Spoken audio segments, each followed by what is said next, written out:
ಸಮಸ್ತ ನಾಡಿನ ಜನತೆಗೆ ವರಮಹಾಲಕ್ಷ್ಮಿ ಹಬ್ಬದ ಹಾರ್ದಿಕ ಶುಭಾಶಯಗಳು. ನಾಡಿನಾದ್ಯಂತ ಇಂದು ವರಮಹಾಲಕ್ಷ್ಮಿ ಹಬ್ಬವನ್ನು ಭಕ್ತಿಭಾವ ಹಾಗೂ ಸಂಭ್ರಮದಿಂದ ಆಚರಿಸಲಾಗುತ್ತಿದೆ. ಮನೆಗಳಲ್ಲಿ ಮಹಾಲಕ್ಷ್ಮಿ ದೇವಿಯನ್ನು ಪ್ರತಿಷ್ಠಾಪಿಸಿ ವಿಶೇಷ ಪೂಜೆ, ಅಲಂಕಾರ ಹಾಗೂ ವಿವಿಧ ಧಾರ್ಮಿಕ ಕಾರ್ಯಕ್ರಮಗಳನ್ನು ನೆರವೇರಿಸುವ ಮೂಲಕ ಭಕ್ತರು ತಾಯಿ ಮಹಾಲಕ್ಷ್ಮಿಯ ಕೃಪೆಗೆ ಪಾತ್ರರಾಗುತ್ತಿದ್ದಾರೆ. ಕುಟುಂಬದಲ್ಲಿ ಸುಖ, ಶಾಂತಿ, ಸಮೃದ್ಧಿ ಹಾಗೂ ಆರೋಗ್ಯ ನೆಲೆಸಲಿ, ಪ್ರತಿಯೊಬ್ಬರ ಜೀವನದಲ್ಲಿ ಸಂತೋಷ ಮತ್ತು ಯಶಸ್ಸು ತುಂಬಿರಲಿ ಎಂಬ ಆಶಯದೊಂದಿಗೆ ಈ ಪವಿತ್ರ ಹಬ್ಬವನ್ನು ಆಚರಿಸಲಾಗುತ್ತಿದೆ. ಈ ಶುಭ ಸಂದರ್ಭದಲ್ಲಿ RTV ಕನ್ನಡ ಹಾಗೂ ಚಿನ್ನದ ನಾಡಿನ ಕಾರ್ಮಿಕರ ಧ್ವನಿ ಕನ್ನಡ ಮಾಸಪತ್ರಿಕೆ ವತಿಯಿಂದ ಸಮಸ್ತ ನಾಡಿನ ಜನತೆಗೆ ಹೃತ್ಪೂರ್ವಕ ವರಮಹಾಲಕ್ಷ್ಮಿ ಹಬ್ಬದ ಶುಭಾಶಯಗಳನ್ನು ಕೋರಲಾಗಿದೆ.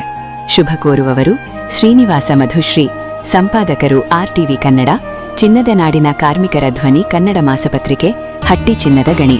ತಾಯಿ ವರಮಹಾಲಕ್ಷ್ಮಿಯ ಆಶೀರ್ವಾದವು ನಾಡಿನ ಪ್ರತಿಯೊಂದು ಮನೆಗೂ ದೊರೆಯಲಿ, ಎಲ್ಲರ ಬದುಕಿನಲ್ಲಿ ಐಶ್ವರ್ಯ, ನೆಮ್ಮದಿ ಮತ್ತು ಸಮೃದ್ಧಿ ಸದಾ ನೆಲೆಸಲಿ ಎಂಬುದು ನಮ್ಮ ಹಾರೈಕೆ.